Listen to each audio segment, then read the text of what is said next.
ముందుగా బెండకాయ బజ్జీకి కావాల్సిన పదార్థాలు ఒకసారి చూసుకుందాం. కడిగి పెట్టుకున్న 8 బెండకాయలను ఈ విధంగా తరిగి పెట్టుకున్నాను. 3 టమాటాలు తరిగి పెట్టుకున్నాను. 2 ఉల్లిపాయలను తరిగి పెట్టుకున్నాను. 4 వెల్లుల్లి రెబ్బలు తీసుకున్నాను. కొద్దిగా చింతపండు, 5 పచ్చిమిరపకాయలు, కడిగి పెట్టుకున్న కొత్తిమీర కొద్దిగా కరివేపాకు, 2 స్పూన్ల ఉప్పు, 1 స్పూన్ పసుపు పొడి, 2 స్పూన్ల ధనియాల పొడి, 1 స్పూన్ కారప్పొడి, 5 స్పూన్ల ఆయిల్, 1 స్పూన్ ఆవాలు, 2 ఎండుమిర్చి, 1 స్పూన్ జీలకర్ర, 1 ఆనియన్ తరిగి పెట్టుకున్నాను.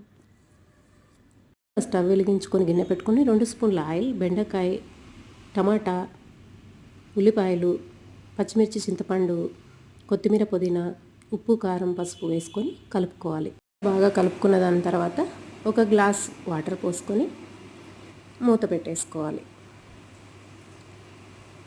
ఇలా 20 నిమిషాలు ఉడికిన తర్వాత వాటర్ అన్ని ఇమిరిపోయాక పప్పు గిత్తితో రుబ్బుకోవాలి.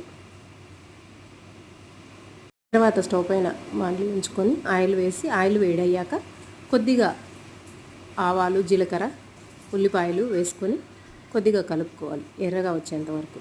అలా కలుపుకొని రుబ్బిన పప్పులోకి వేసుకొని కలుపుకోవాలి.